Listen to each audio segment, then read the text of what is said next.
Alors le tableau que je vais vous décrire n'est pas de moi, mais notre monde traverse aujourd'hui, vous le savez, une période de profonde mutation, à la fois environnementale et sociétale. Le changement climatique s'accélère.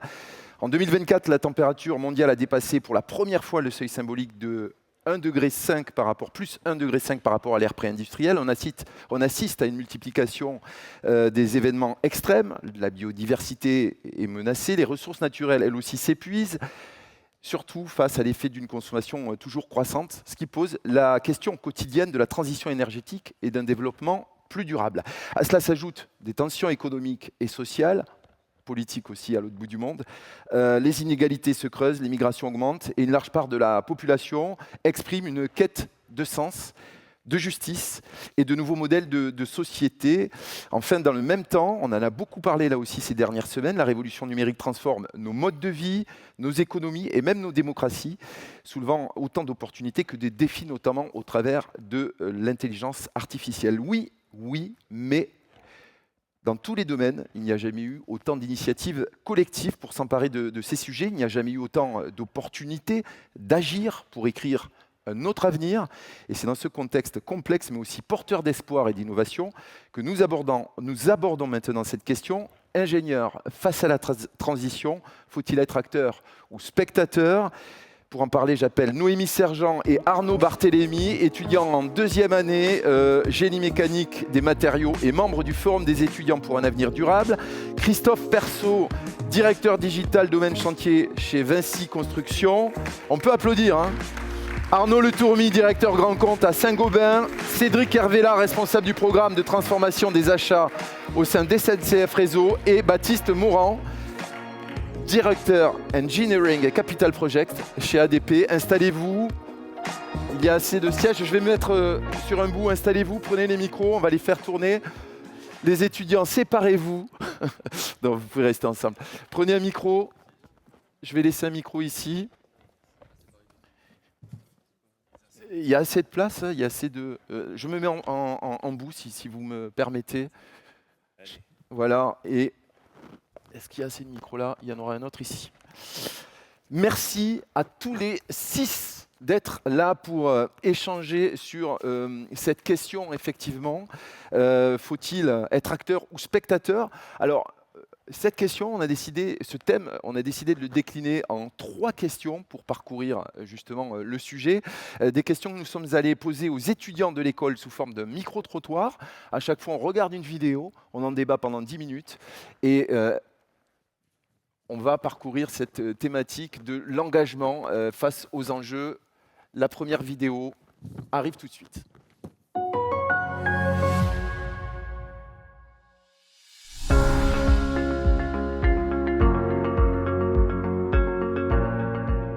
Je me suis posé la question de justement aller réformer de l'intérieur et après je me suis rendu compte qu'en tant que stagiaire ou premier poste, on n'allait pas pouvoir avoir les outils. Demain, je ne me vois pas travailler partout. Je pense que aussi mon choix de département, il s'est fait par ça, dans le sens où je voulais sortir d'un environnement qui allait me pousser à travailler pour des entreprises qui ont tendance soit à participer à des projets d'exploitation d'énergie fossile, soit à bafouer des droits humains, soit parfois les deux. En premier lieu, je pense pouvoir ou bien devoir travailler dans n'importe quelle entreprise. Pourquoi ?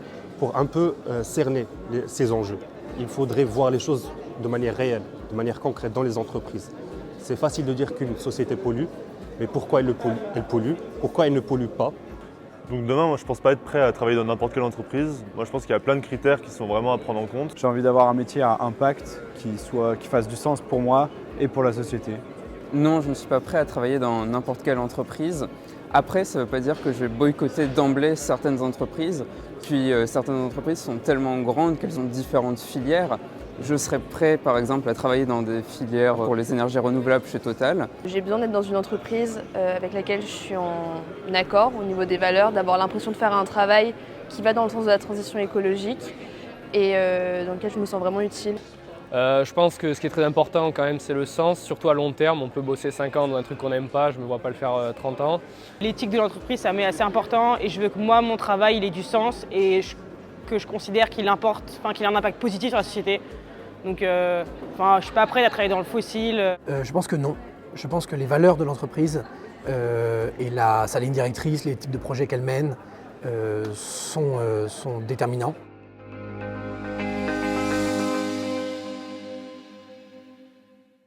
on commence avec Noémie Arnaud. Vous avez créé le forum des étudiants pour... Allez-y. Un avenir durable. Un avenir durable. Et ça consiste en quoi, ce forum, au sein de l'école ? Donc, c'est une association qu'on a créée l'an dernier avec une petite équipe, il y en a qui sont dans la salle aussi.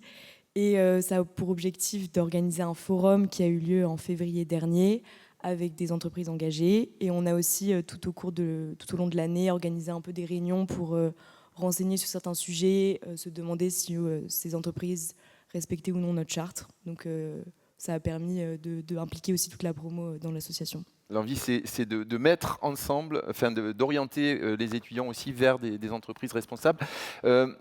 Finalement, la question moi, que j'ai envie de vous poser, c'est face aux enjeux, quel serait le profil de l'entreprise idéale dans laquelle vous aimeriez travailler, Arnaud ? Alors, ça détourne la question, mais je trouve que c'est peut-être plus large. Comme ce qui a été dit dans la vidéo par les autres élèves, il y a une question de sens qui se pose beaucoup et de valeur. Donc l'entreprise idéale aurait les valeurs qu'on a, et donc chacun a des valeurs différentes, mais des convictions aussi, des engagements qui sont forts. Et après, ça peut être beaucoup de choses. C'est différent pour tout le monde, mais il faut cette question de sens et cette recherche d'utilité sociale. Vous partagez cet aspect de ne pas travailler n'importe où, en tout cas. Voilà. En tout cas pour moi. Noémie, vous m'avez surpris, vous m'avez dit, moi j'aimerais bien travailler, pourquoi pas dans le nucléaire. Oui, je fais mon stage là-dedans, premier stage. Mais pour moi, ça peut être en accord. Enfin, moi, je me vois travailler pour les énergies et pour moi, le secteur du nucléaire représente un pilier pour la transition énergétique. Et donc, c'est en accord avec ce que je pense. Et il y a aussi une utilité sociale dans ça. Et donc d'où mon choix. Et au-delà de ça, ça m'intéresse aussi beaucoup. C'est utiliser son intelligence, ses compétences au service de transition, de réemploi, de réutilisation, par exemple, de déchets. C'est ce que vous m'aviez expliqué l'autre fois. Christophe, Arnaud, Cédric, Baptiste, tous les quatre, qu'est-ce que ces témoignages vous inspirent ? Cette envie exprimée par la nouvelle génération, est-ce que vous travaillez dans n'importe quelle entreprise d'ailleurs ? On commence avec vous. Non, mais c'est une question que j'avais envie de vous poser aussi. Alors moi c'est marrant, c'est la question qui oriente la réponse, quoi. Parce que quand on lit la question, on dit non. Pas forcément. Oui. En tout cas, moi je dis non. Et donc en effet, je vous rejoins. Oui, il faut que ça ait du sens, qu'il y ait de l'impact, qu'il y ait de l'ambition. Moi, ça fait 20 ans que je bosse chez Saint-Gobain et j'y suis toujours en fait, parce qu'en fait j'y suis attaché et je vois qu'il y a du sens et qu'on va dans le sens justement pour sauver la planète.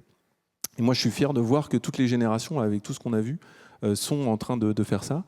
Et peut-être à nous aussi, industriels, de faire l'effort de montrer qu'il y a des belles choses à faire. Parce qu'en fait, dans tous les groupes industriels, il y a des actions très fortes.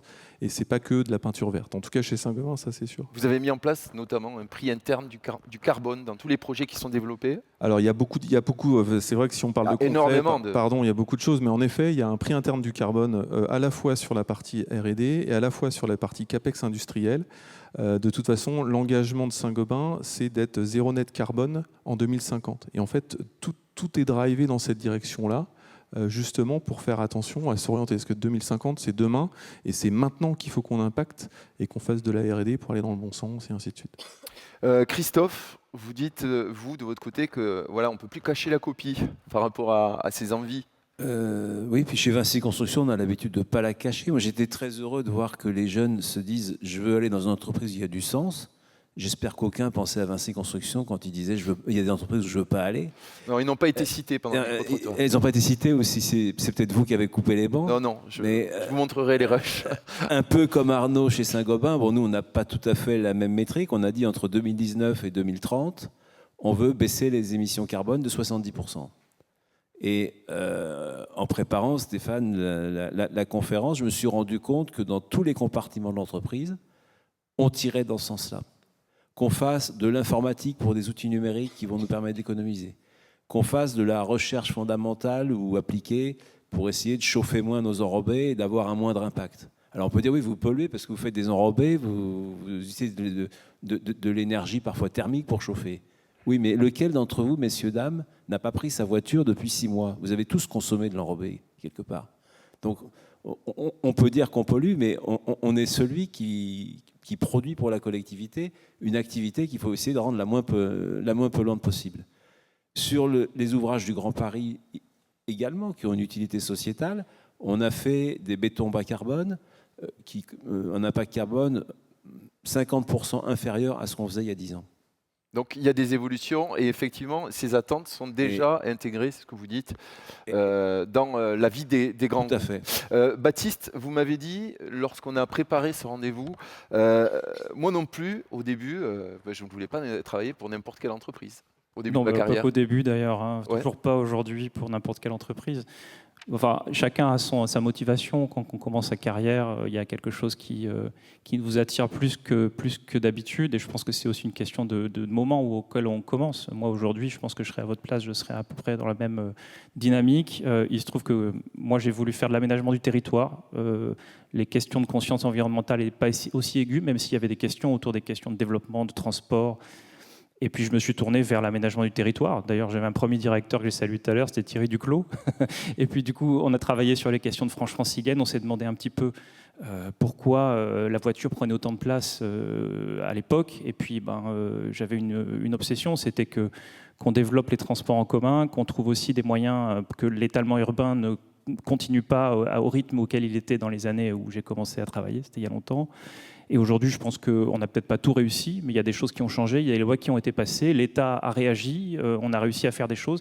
Ce qu'il faut juste savoir, c'est que ça prend parfois un petit peu de temps, il faut un peu de patience, beaucoup de conviction pour arriver à changer la société. Et puis, ce n'est pas qu'avec, disons, des principes qu'on arrive à faire les choses, c'est aussi en se tournant vers les manières d'appliquer ces principes concrètement. Et ça a été dit dans la vidéo, c'est-à-dire voir concrètement, en vrai, dans une entreprise, comment on applique les politiques, comment ça se passe. Et ça, une fois qu'on l'a compris, généralement, on est assez épanoui dans son travail. Et puis, vous avez remarqué aussi que toute décision avait des incidences sur le temps long, sur plusieurs années.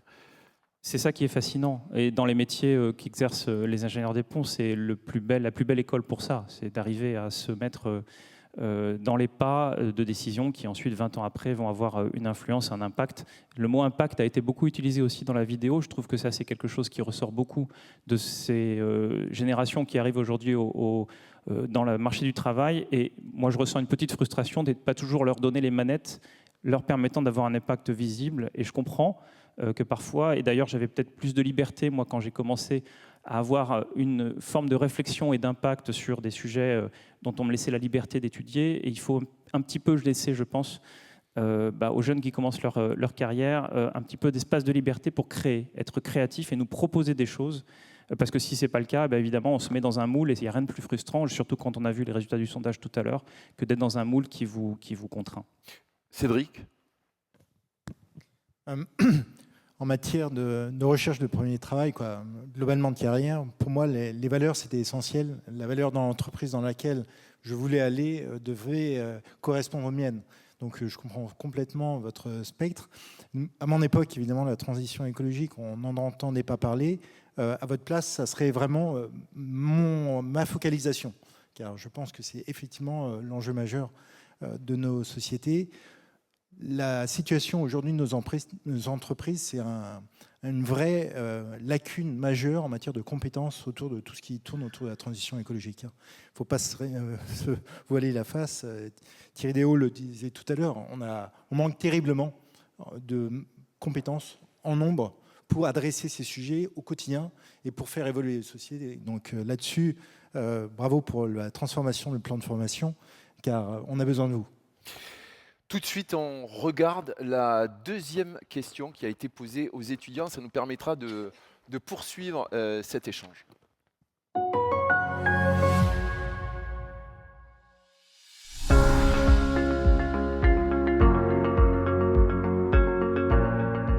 L'ingénieur a besoin de se détacher de son rôle, de ce rôle qu'on voudrait lui imposer, pour se dire comment est-ce que moi, je peux servir un peu à améliorer la société dans laquelle je vis. C'est de résoudre les problèmes face aux nouveaux enjeux de la société et de la planète, mais c'est aussi de reposer les très bonnes questions qui sont parfois mal posées ou posées à côté de la plaque. Donc recentrer les débats sans pour autant aller dans du technosolutionnisme à tout prix. Le rôle de l'ingénieur aujourd'hui sera un peu le même que demain au niveau de la transition écologique, puisque c'est un peu à nous d'innover, de trouver des solutions à toutes les problématiques qu'on rencontre aujourd'hui, qui ne seront pas les mêmes demain, mais on va toujours devoir continuer à innover. Et je pense que même si on n'est pas les seuls acteurs à pouvoir jouer un rôle dans la transition écologique, on a quand même un rôle clé à jouer et que sans nous, il va y avoir un blocage à un moment.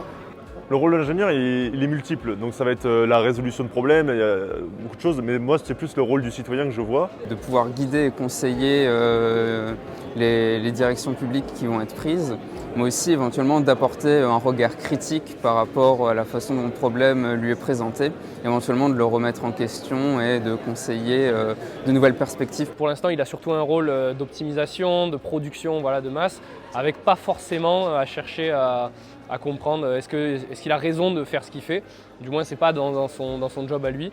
Alors que demain, à l'inverse, je pense qu'il faudra beaucoup plus se poser la question de est-ce qu'on produit avant de dire on va produire de façon optimale, on va faire une éolienne comme ci, comme ça. Il faudra d'abord se demander est-ce qu'on fait l'éolienne ou pas. C'est de se poser des questions sur en quoi est-ce que son travail il peut avoir un impact positif, que ce soit sur la planète, sur la société, sur les inégalités sociales. Et donc réfléchir comment allier technologie, entreprise.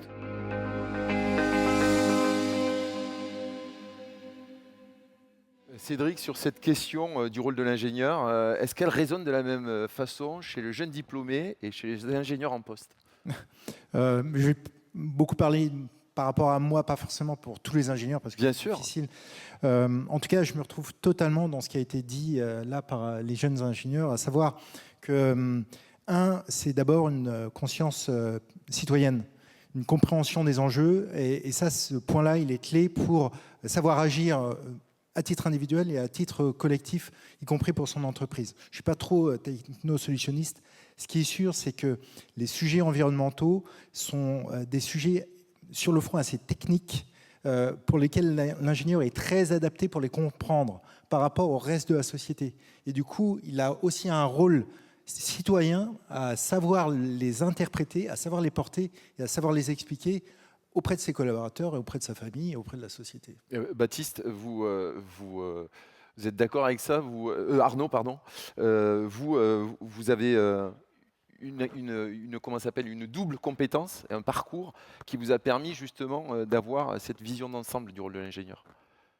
Alors, je vais changer complètement, parce qu'en fait, moi, je trouve qu'un ingénieur, ça a fait écho au petit discours de Mathéo qui m'a beaucoup touché tout à l'heure, avec un petit rebond aussi pour Gabriel d'ailleurs. C'est qu'en fait, un ingénieur, c'est s'adapter, en tout cas pour moi, être curieux de tout, parce qu'en fait, on peut aller n'importe où, pas forcément dans n'importe quelle entreprise en fonction de ses convictions, mais on peut aller n'importe où pour faire plein de choses. Et le rebond que je vais faire est très personnel, je m'en excuse. J'ai été élevé par un ingénieur qui n'a pas fait les ponts, mais qui a fait Normal Sup. Il est parti faire de la physique théorique dans des labos très très poussés. Il en a eu marre.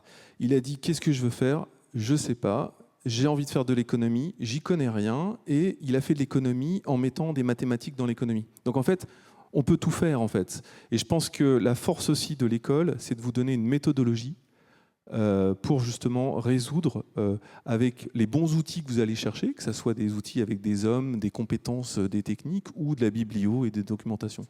Voilà, un ingénieur, c'est un peu tout ça pour moi. Christophe, ça s'appelle mettre finalement sa compétence au service du projet, hein. Complètement. Alors moi, je ne suis pas complètement d'accord avec ce qui a été dit, notamment par le jeune homme qui dit « faut-il construire l'éolienne ?» Je crois qu'il faut construire l'éolienne parce que c'est une énergie renouvelable.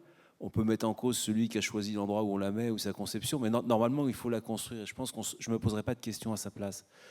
Par contre, et là, je vous rejoins, il ne faut pas travailler dans n'importe quelle entreprise. Et dans notre rôle d'ingénieur, dans mon groupe, on a tous été contents quand notre président a dit, lors du premier mandat de Trump, « J'interdis à toutes les entreprises du groupe de travailler sur le mur frontière entre les États-Unis et le Mexique ». Ça nous a tous rassurés de ne pas risquer d'être envoyé là-bas pour contribuer à une œuvre qui finalement n'est pas souhaitable. Enfin, ça me rappelle un souvenir, et ce que dit Arnaud me le rappelle pleinement. J'aurais jamais imaginé, quand j'avais votre âge et que j'étais à l'école, que dans ma carrière, je contribuerais à la construction d'un gigantesque zoo qui faisait 300 km de long et qui a coûté 200 millions d'euros. Et c'est l'ensemble des espaces verts et de la renaturation qu'on a fait autour de la LGV Tour Bordeaux, où là, effectivement, on n'était pas des botanistes, mais on a dû mettre notre capacité de compréhension au service de cette réalisation qui aujourd'hui est à peu près satisfaisante au moins. LGV, ligne à grande vitesse. Hein. Voilà, pour ceux qui, comme moi, sont parfois ennemis des Merci acronymes. pour ce recadrage. Baptiste, vous avez ce débat sur le rôle de l'ingénieur avec vos équipes au quotidien?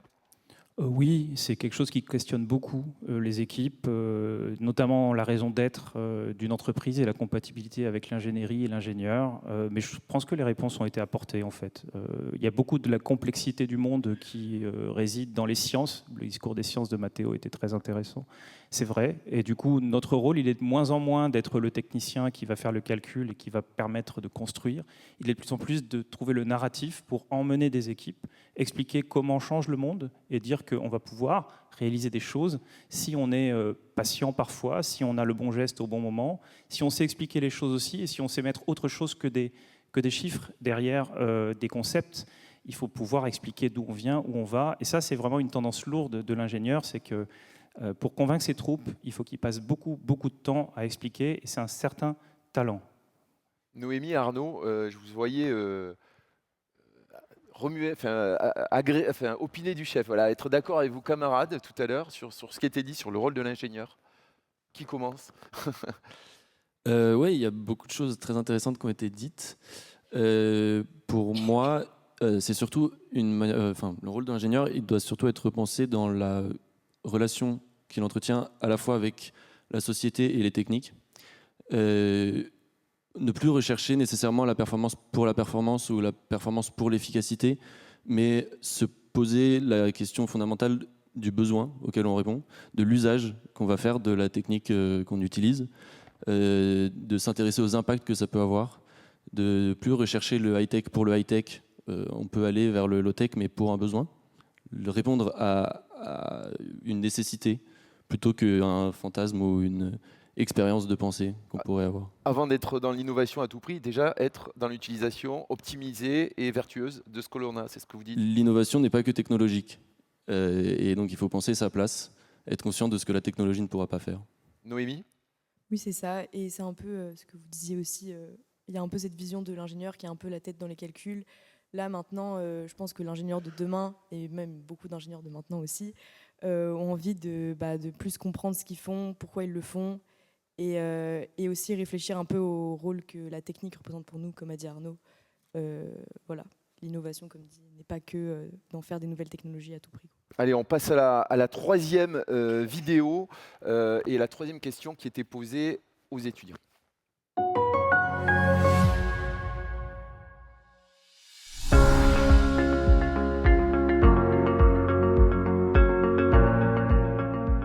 Pourquoi pas voir ce qu'ils font et surtout rencontrer des gens qui font changer les choses et pas forcément les responsables communication qui forcément vont dire que du bien, quoi. Je trouve ça intéressant de changer les choses de l'intérieur. Je pense qu'il y a certaines entreprises où c'est difficile de les voir changer, sachant que le plus gros de leur activité, c'est quelque chose de fondamentalement polluant. Parce qu'on n'a pas vraiment de réponse finale à cette question-là. Donc est-ce que ça marche? Est-ce que ça ne marche pas? Penser pouvoir changer les choses de l'intérieur, c'est peut-être un pari un peu risqué, dans le sens où on est très vite pris dans des structures de pouvoir, dans des structures de besoin aussi. Par exemple, si je travaille dans une entreprise, par exemple pour ma carrière, des fois ça va être plus intéressant pour moi d'aller dans le sens de l'entreprise, d'aller dans le sens de ses profits, parce que ça pourrait me risquer sinon de ne pas avoir de promotion ou d'être un peu ostracisé par d'autres personnes. Ce type d'entreprise, je pense que vous le savez autant que moi, sont des grosses entreprises. Elles ont déjà des pieds dans le marché. Et donc essayer de les concurrencer ou bien de les supplanter n'est pas vraiment une solution facile ou bien réalisable à court terme, même à long terme. Pour moi, la méthode la plus optimale, c'est essayer de changer l'entreprise de l'intérieur, de promouvoir la prise de conscience à l'intérieur et même, par exemple, de grimper les échelons jusqu'à être soi-même capable d'imposer ses propres visions, ses propres opinions sur la société. Et donc pour moi, ça me paraît physiquement impossible. La possibilité de faire changer les choses de l'intérieur, c'est quelque chose de très intéressant, mais ça va dépendre des individus. Personnellement, ce n'est pas quelque chose que je pense faire parce que je trouve ça plus difficile à justifier vis-à-vis de la transition écologique. Je préfère être dans une entreprise qui est déjà engagée et ensuite d'apporter tous les bénéfices pour cette entreprise. Je ne pense pas qu'on puisse venir changer les choses de l'intérieur. Le système est fait, mis en place par la hiérarchie de certaines boîtes qui sont implantées dans le système depuis bien trop longtemps et qui gèrent des capitaux bien trop importants pour changer les choses comme ça. Maintenant, certains pensent que c'est la bonne solution et libre à eux d'essayer, pourquoi pas, de changer les choses de l'intérieur. Le fait de boycotter ces entreprises-là, ça peut être aussi une façon en fait, de juste les bouger. Je ne sais pas si on peut dire que c'est mieux. En revanche, je suis persuadée que ça peut avoir une utilité, que encourager les grands groupes à se tourner vers un mode de fonctionnement plus vert, même si des fois ça peut être un peu du greenwashing, ça peut aussi avoir des débouchés très utiles. Si on va dans ce genre d'endroit, on est tellement entouré de gens qui ont une éthique de travail différente et on est tellement matrixé de l'intérieur et poussé à changer son discours. Enfin, moi, je pense que personnellement, j'aurais tendance à changer moi mes convictions personnelles et donc c'est pas un risque que j'ai envie de prendre. Pour changer les choses de l'intérieur, c'est sûr qu'il faut aller travailler dans une entreprise pollueuse. Maintenant, il faut sauter le pas parce que c'est aussi inconfortable de se mettre dans cette position en tant qu'ingénieur. C'est une question très difficile, je trouve. Moi, j'aurais tendance à répondre non, parce que malheureusement, c'est peut-être un peu pessimiste comme réponse, mais je pense qu'il y a un peu trop d'inertie et il y a beaucoup aussi d'enjeux de pouvoir. Mine de rien, la structure d'une entreprise aujourd'hui, ça reste des actionnaires, on fait un bénéfice, et je pense qu'il y a des choix écologiques qui sont incompatibles, pas tous, mais certains le sont, avec la notion même d'entreprise, de bénéfice. Je pense que non. Je pense que souvent, leur vision, c'est de faire la même chose, mais de manière plus verte. C'est-à-dire on a à peu près les mêmes impacts, mais en émettant moins de carbone. Et ça, je pense que c'est néfaste et qu'il faut des changements beaucoup plus structurels.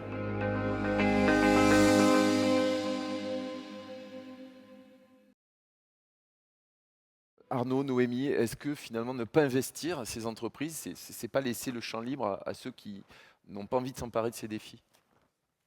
Du coup, par rapport à cette question, moi je pense qu'il y a un couplage déjà, enfin Arnaud aussi, entre l'action à l'extérieur et l'action à l'intérieur. Et je pense qu'il est quand même possible de faire des choses à l'intérieur, mais le problème c'est qu'il faut quand même que l'entreprise derrière ait une volonté et des engagements. C'est-à-dire que moi, en tant que stagiaire ou en tant que jeune employé, je sais que je n'aurai pas d'impact pour complètement changer la trajectoire d'une entreprise. Donc si l'entreprise n'a pas déjà des ambitions claires vis-à-vis de ça, pour moi c'est compliqué de changer les choses. Et au-delà de ça, comme ça a été dit aussi dans certaines vidéos, il y a des secteurs où c'est simplement le secteur qui est problématique. Donc changer les choses de l'intérieur, oui, mais si le secteur ne va pas et qu'il faut arrêter l'activité dans ce secteur-là, ça rend un peu compliqué de changer les choses de l'intérieur. Arnaud?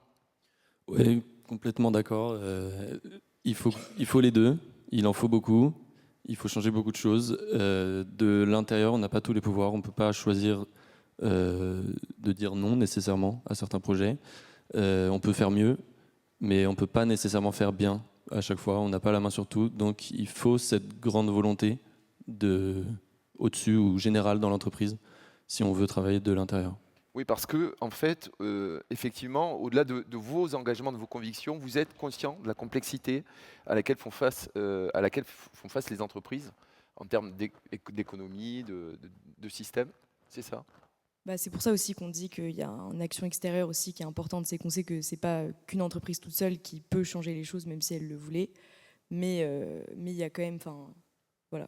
Il y a un couplage du coup entre extérieur et intérieur. Et Arnaud, vous me disiez que du coup, ça vous donnait envie d'aller vers des fonctions où on peut agir sur la décision collective. Oui, complètement, pour pouvoir centrer son action non pas sur le travail pour les intérêts de peu de personnes ou d'une entreprise, mais plutôt vers l'intérêt de la société sociale. Arnaud, je vous vois réagir. Je vous vois réagir à au film et aussi à ces propos. Je vais changer complètement. Vous avez le droit, c'est pour ça que je n'ai pas enchaîné sur... Voilà. Alors, j'ai dit à Stéphane, en fait, on est une partie du problème chez Saint-Gobain parce qu'on émet du CO2 en fabriquant des produits. Donc, ce que je lui ai dit, c'est on sera une grosse partie de la solution.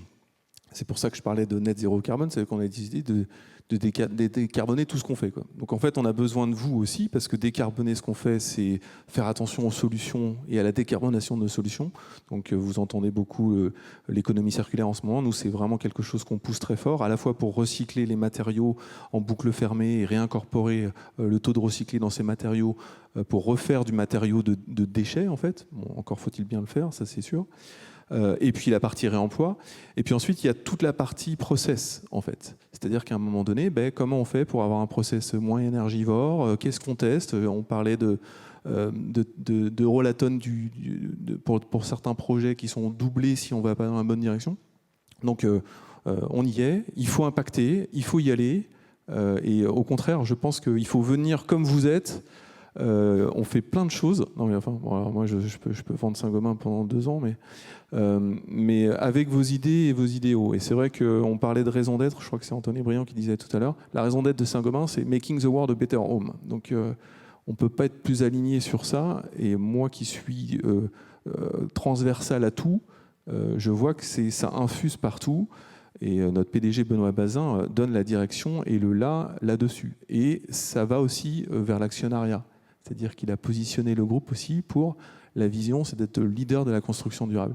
Mais on n'y arrivera pas tout seul. Et de temps en temps, il y a certains endroits où on ne sait pas trop comment on va y arriver pour aller sur le net zéro carbone 2050. Comme disait Kennedy, c'est Rise to the Moon. On va y arriver en y arrivant et en avançant, en fait. Voilà. Donc il y a plein de choses à faire. Christophe, vous dites montez à bord et poussez-nous. C'est ça que vous dites également. Exactement, je me suis exprimé un peu tout à l'heure là-dessus. Il y a des places partout et dans tous les domaines pour le faire. Il y a des propos qui m'ont un petit peu surpris quand on dit l'entreprise ne va servir que l'actionnaire. L'entreprise, dans un groupe coté, elle a aussi un rapport environnemental avec des données à remettre. C'est un rapport qui est audité comme les comptes. Les comptes, c'est facile à voir. Si le compte en banque correspond à ce qu'on a mis dans le rapport du commissaire aux comptes et que tout est conforme, c'est bon, sinon c'est pas bon. Sur l'environnement, c'est pareil. Les cabinets d'audit, aujourd'hui, ils auditent sur l'environnement et sur l'empreinte carbone des entreprises. Et c'est des audits sérieux, avec des critères et des règles qu'on applique à tous les échelons. Et Cédric, ça c'est quelque chose aussi que vous soulignez. En fait, il faut analyser entreprise par entreprise, secteur par secteur. Oui, forcément, il faut d'abord analyser ça par rapport aux secteurs les plus favorables, entreprise par entreprise en fonction des systèmes de valeurs qu'il y a au sein des entreprises qui permettent de mettre en place des choses. Et puis après, c'est aussi une fonction de l'impact que vous voulez y mettre. C'est sûr qu'aujourd'hui, dans les entreprises, comme je disais, comme le paysage il n'est pas forcément très riche en compétences environnementales, il faut apporter de l'énergie, il faut réussir à transformer les choses. Donc, il y a tout un volet énorme qui est devant vous, dans lequel vous pouvez agir. Il faut de l'énergie, il faut des compétences, mais vous avez quand même, a priori, des moyens pour apporter votre bol. Il y a un autre volet dont on ne parle pas naturellement quand on parle d'ingénieur, où là, pour le coup, il y aurait le plus d'impact, c'est la politique. Aujourd'hui, niveau politique, on est à un niveau zéro de la prise en compte environnementale. Là-dessus, il y aurait tout à faire. Mais pour le coup, on est un peu éloigné du champ de l'école des ponts. Il y a des audits des raisons d'être, il y a des fresques aussi du climat qui sont faites développées dans beaucoup d'entreprises et de groupes. Baptiste, vous êtes, vous, assez d'accord avec ce qui est dit ? Moi je trouve très intéressant le fait d'entendre de la part des étudiants qu'en fait ils répondent non à la question. C'est-à-dire que ce que vous dites, c'est qu'on ne veut pas aller changer les choses de l'intérieur avec le risque, je sens, de la désillusion. C'est-à-dire que en fait, ce que j'entends, c'est que je n'ai pas envie d'y aller parce que je vais me faire retourner le cerveau, j'ai aujourd'hui des convictions et je pense que si je rentre, je vais d'abord pas trouver ma place et ensuite me faire retirer mes illusions. Je trouve ça très important de l'entendre en tant qu'entreprise. Parce qu'en fait, clairement, ça veut dire quelque chose de très fort. La vraie question qu'on doit se poser, c'est comment on fait pour accueillir, comment on fait pour vous donner des chances de changer les choses, comment on fait aussi pour vous faire comprendre quelque part que vous aurez de l'impact. Alors, il faut aussi se dire qu'on ne change pas tout d'un coup, qu'on n'arrive pas dans une entreprise avec toutes les manettes. Ça a beaucoup été dit, je vais me retrouver dans un endroit où je ferai un truc et puis en fait, ça ne va pas. En fait, s'il y a des challenges qu'on peut se fixer et petit à petit, on arrive à des positions qui permettent de changer plus de choses.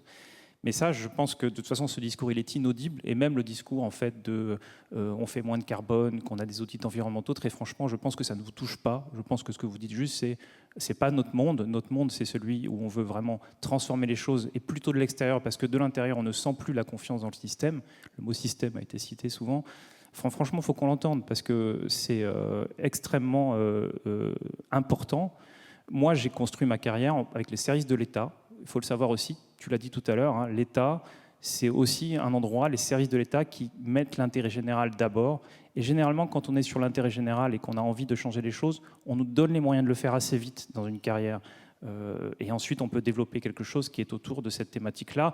Ça fait partie des idées, et on peut le faire aussi au sein d'entreprises qui ont un impact sur le quotidien des Français et des citoyens au sens général. Donc face aux enjeux et aux transitions qui s'annoncent, ingénieur doit être acteur, mais chacun à son niveau, on y donnera le sens qu'on voudra. On continuera ce débat peut-être autour d'un verre tout à l'heure. Il est passionnant, il peut durer pendant des heures. En tout cas, merci à tous les 6 d'être venus vous exprimer. Je vous laisse. Alors c'est frustrant, hein, la prise de parole elle est toujours courte, mais on a ce timing à respecter. Merci à vous tous pour ces idées développées.